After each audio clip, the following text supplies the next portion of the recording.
Bonjour et bienvenue dans la rencontre annuelle de l'ORECA, l'Observatoire régional et territorial énergie-climat-air. Donc, je suis Pascale Repelin, je suis coordinatrice des activités d'observation à Alter Bourgogne-Franche-Comté. Et j'ai à mes côtés aujourd'hui un certain nombre de mes collègues d'Alter et puis d'Atmo Bourgogne-Franche-Comté aussi, puis un grand nombre d'intervenants également que nous remercions.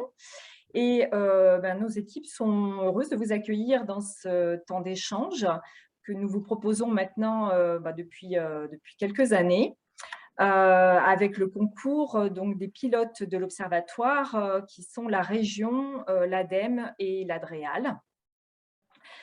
Alors, cette année, nous avons au menu une première partie d'une demi-heure pour vous présenter, comme à l'accoutumée, les nouveautés dans les travaux de l'Observatoire depuis un an, et puis les perspectives aussi de développement de certains de ces travaux.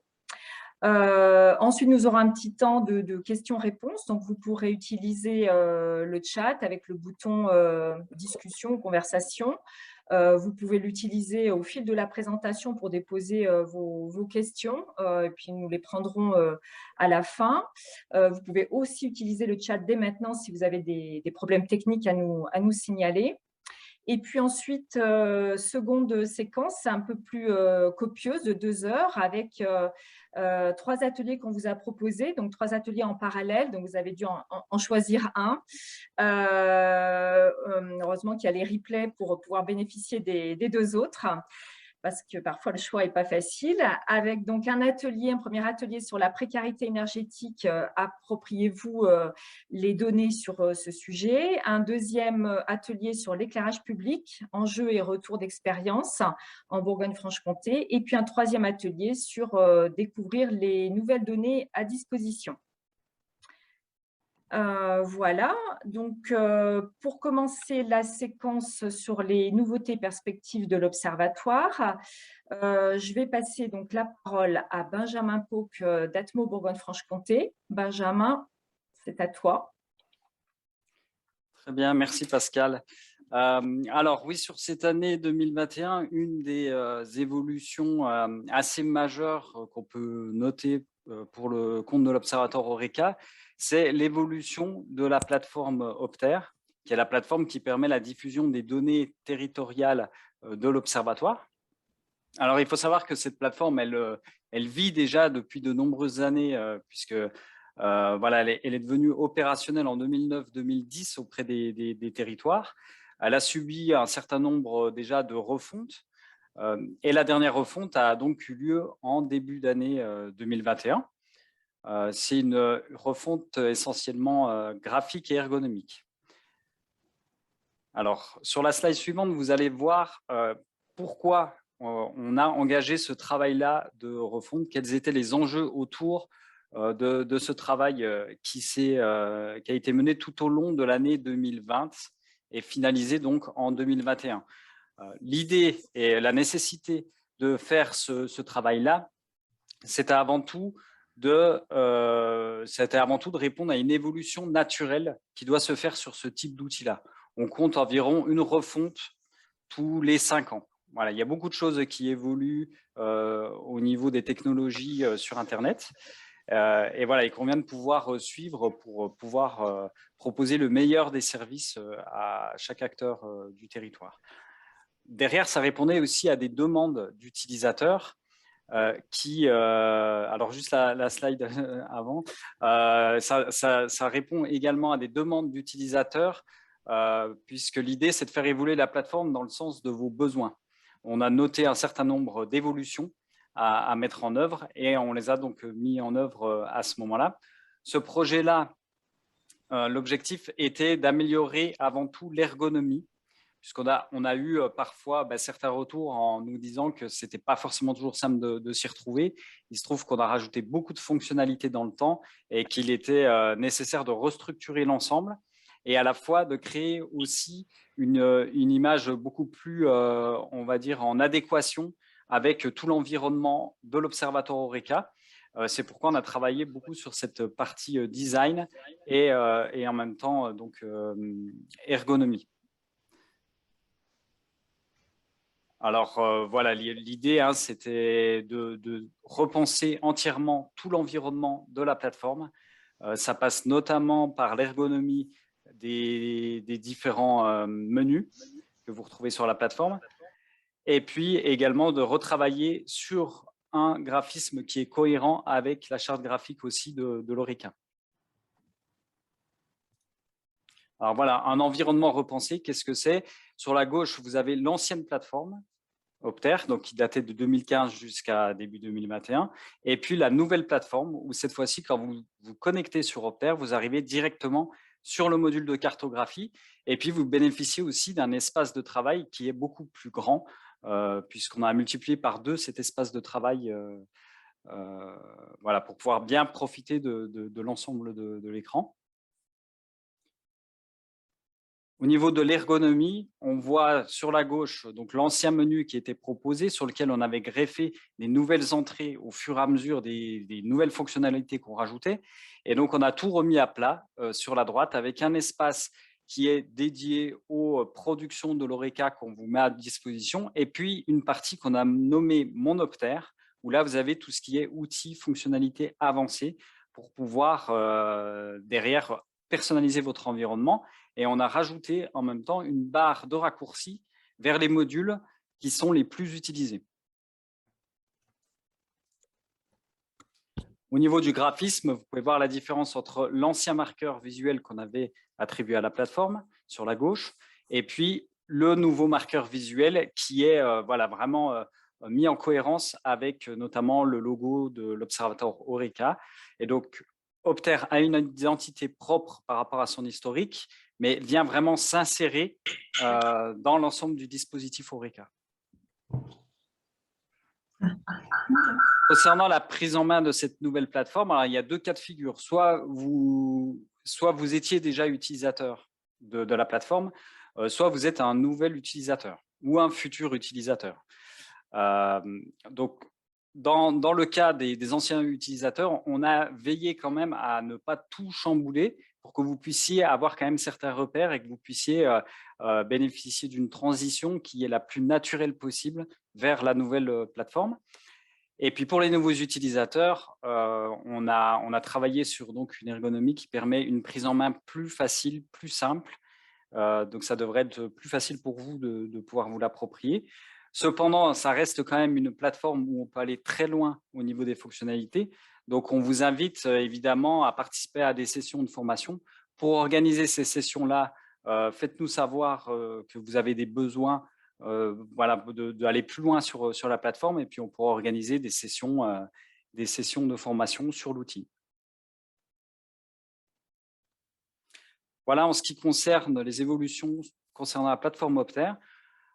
Alors, une autre évolution aussi qu'on voulait évoquer aujourd'hui, c'est le développement par Atmo Bourgogne-Franche-Comté d'un nouvel outil qui permet d'améliorer la connaissance du trafic routier et des flux.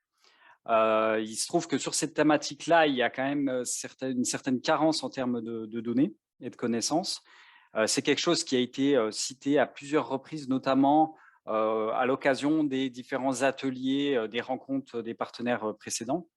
Voilà. Alors, pour répondre à un besoin qu'on a, nous, en interne, au sein d'Atmo, et également pour pouvoir alimenter, enrichir les productions de l'Oreca, on a développé cet outil qui s'appelle Opsam, donc qui est un outil de prospective, de suivi et d'analyse de la mobilité, qui est cofinancé par Atmo Bourgogne-Franche-Comté et par la région Bourgogne-Franche-Comté, et qui a été développé au niveau technique par un bureau d'études qui est spécialisé sur les transports et c'est ce travail-là de modélisation qui s'appelle Explain. Donc, à partir de cet outil-là, on va pouvoir vous faire bénéficier, dans le cadre de l'Oreca, de nouvelles données et de données et de mise à jour de données sur un socle qui est beaucoup plus solide. Alors, à savoir justement qu'on est en train de recalculer l'ensemble des données sur les consommations d'émissions, les consommations d'énergie et les émissions de gaz à effet de serre et de polluants. Et ça va permettre de faire cette mise à jour-là, notamment sur Opter, sur la base de ce nouvel outil. Donc, qu'est-ce que c'est OPSAM? C'est une modélisation globale et locale. Vous avez en haut à gauche une carte qui est issue d'un scénario qu'on a réalisé avec OPSAM. Donc, il s'agit d'une modélisation qui dépasse très largement la région Bourgogne-Franche-Comté en ce qui concerne les axes structurants. Et puis, une fois qu'on va zoomer au niveau de la région, on va se rendre compte du niveau de détail que l'on a en termes de réseau pris en compte. Et quand on descend encore de manière beaucoup plus fine sur un territoire, on va se rendre compte qu'on va avoir la possibilité d'avoir l'ensemble des flux et du trafic modélisé sur un territoire, et donc beaucoup plus de connaissances sur le sujet. Alors cet outil-là, c'est un outil unique parce qu'il permet d'apporter une vision qui est complète et cohérente sur l'ensemble de la région Bourgogne-Franche-Comté. On compte plus de 1,2 million de tronçons routiers qui sont pris en compte dans les calculs. Ça représente 230 000 kilomètres modélisés. Cette modélisation-là, elle se fait avec une grande précision puisqu'on a plus de 8000 zones dans le modèle. Donc, c'est des zones voilà, qui permettent d'apporter justement une certaine définition dans les travaux qui en ressortent, avec plus de 4500 points de comptage intégrés, sachant que ces points de comptage-là, qui sont des données mesurées, elles prennent le dessus sur la modélisation. Et c'est un outil aussi qui est pérenne et qui va pouvoir évoluer en fonction des besoins, tout comme Opter, puisqu'il y a un porteur technique qui va pouvoir assurer la maintenance et l'évolution de cet outil. Alors, autre sujet de travail de l'ORECA, les énergies renouvelables. Donc, vous avez dans la plateforme Opter les données 2019 qui sont disponibles. Vous avez en téléchargement également sur le site de l'ORECA la synthèse régionale.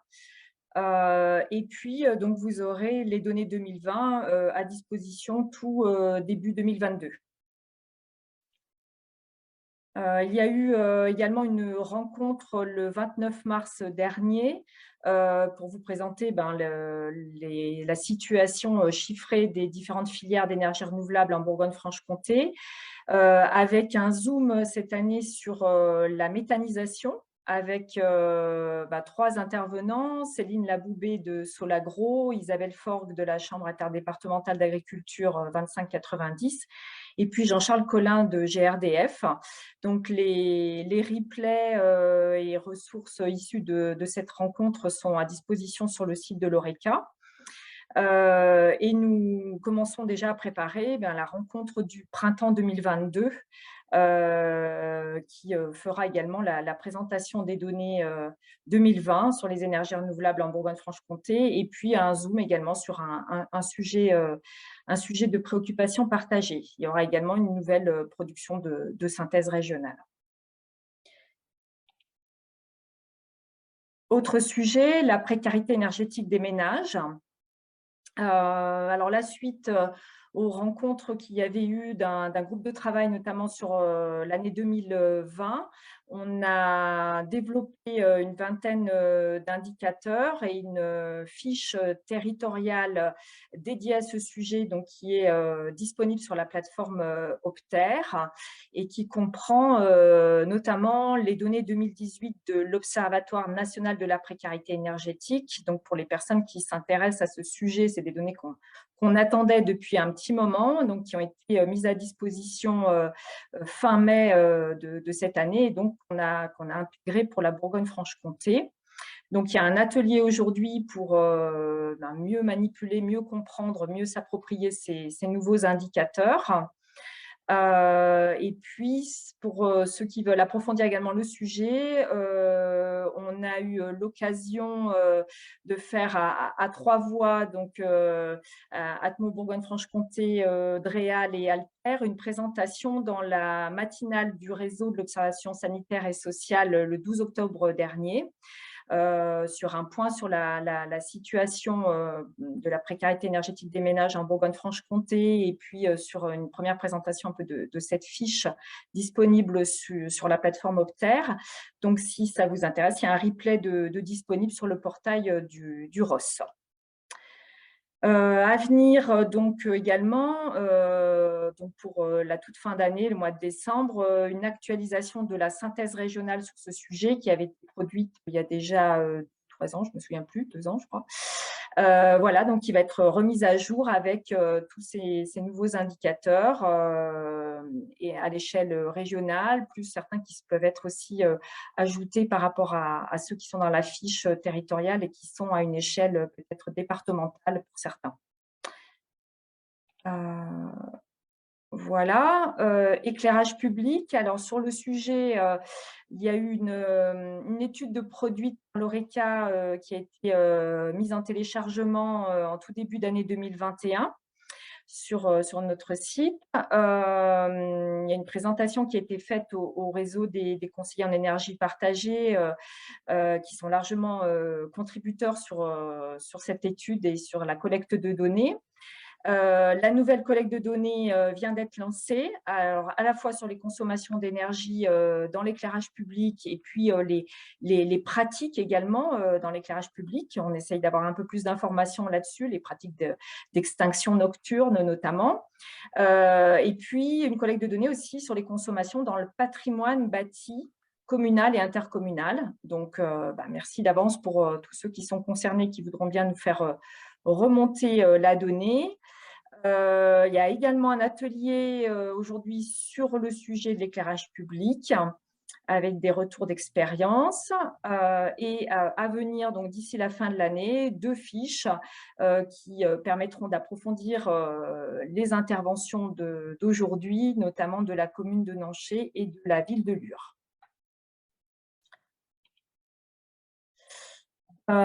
Autre sujet sur l'empreinte carbone. Là, c'est un point sur une étude exploratoire qui a été menée cette année sur l'empreinte carbone de la Bourgogne-Franche-Comté avec une approche consommation, c'est-à-dire qu'il s'agit d'évaluer les émissions de gaz à effet de serre qui sont associées à la consommation des acteurs sur notre territoire de Bourgogne-Franche-Comté, quelle que soit l'origine géographique de la production des biens et services qui servent à satisfaire cette consommation. Donc, l'idée est de voir l'impact de notre consommation sur la planète, donc au-delà des frontières de la Bourgogne-Franche-Comté et même de la France. Donc, c'est une étude exploratoire qui a été menée dans le cadre d'un partenariat avec le RAR, le réseau des agences régionales de l'énergie et de l'environnement. Et c'est vraiment tout début des travaux. Donc, c'est une approche qui est recommandée par le Haut Conseil pour le climat. Donc, vous aurez une note de synthèse qui sera téléchargeable donc, sur le site de l'Horeca en fin d'année. Comme début des travaux. Nouveauté également cette année, un ensemble de 3 vidéos d'un format très court et qui se veut pédagogique, donc 3 minutes pour comprendre. Donc, il y avait une première vidéo qui avait été produite fin 2020 et puis là, on a complété par 2 autres pour faire un pack de 3 vidéos sur les enjeux énergie, climat, air en Bourgogne-Franche-Comté. Donc, l'idée, c'est à la fois de sensibiliser aux grands enjeux sur ces thématiques, mais aussi de permettre une meilleure compréhension des grands chiffres et grands objectifs sur notre région et des pistes aussi pour atteindre ces objectifs. Donc, c'est des vidéos dont vous pouvez vous emparer pour les relayer, les rediffuser dans votre communication sur votre territoire, dans vos événements. Donc, elles sont vraiment faites pour ça. On a travaillé le format pour ça. Donc, n'hésitez pas à les diffuser. Il y a également tout un ensemble d'outils et de supports qui sont à votre disposition sur le site de l'Horeca, donc horeca-bfc.fr, alors que ce soit des chiffres clés, des publications, des vidéos, on l'a vu. Un accès donc à la plateforme Opter, toute revue comme Benjamin nous l'a présenté tout à l'heure, et puis un appui technique et méthodologique qui n'est pas à négliger également autour de l'appropriation de ces données qui sont mises à disposition sur la plateforme, donc avec des journées pour prendre en main la plateforme Opter. Donc Benjamin les a déjà cités tout à l'heure. N'hésitez pas à nous faire remonter vos besoins, et puis des échanges directs pour répondre à vos demandes, que ce soit sur l'utilisation des fonctionnalités de la plateforme, la compréhension des données ou la fourniture de données complémentaires. Voilà, j'en ai fini pour la présentation, enfin nous en avons fini pour la présentation, Benjamin et moi, des principales nouveautés. Alors, est-ce que vous avez quelques réactions ou questions? J'en vois certaines. Peut-être, Benjamin, les premières doivent être pour toi. Oui, alors oui, effectivement, il y avait une question sur les points de comptage qui avaient été récupérés pour Opsam. Donc bon, j'ai répondu déjà un peu dans le chat. Il s'agit de tous les points de comptage qu'on pouvait récupérer. Donc ça va forcément, il y a différents interlocuteurs. Ça passe par les sociétés d'autoroutes, donc pour les comptages sur les autoroutes, la DIREST sur tout ce qui va être national. Pour les départementales, les conseils départementaux. Et puis après, pour préciser aussi les choses au sein même des différentes agglomérations, on a lancé une grande campagne pour récupérer le maximum de comptages pour pouvoir les intégrer ensuite dans l'outil. Donc voilà, si d'ailleurs vous avez des points de comptage, nous on est preneurs puisqu'on peut les réintégrer par la suite pour améliorer et affiner encore les choses. Merci. Et puis, je vois une autre question sur les vidéos. Alors oui, elle se trouve bien sur le site de l'Oreca. Il suffit d'aller dans l'onglet production de l'Observatoire et vous pouvez choisir tout ce qui est ressources vidéo et vous les trouverez facilement, a priori. Là, je ne vois pas d'autres questions pour l'instant. On demande à qui envoyer les données de comptage, Benjamin. À moi. Je peux vous mettre mon adresse.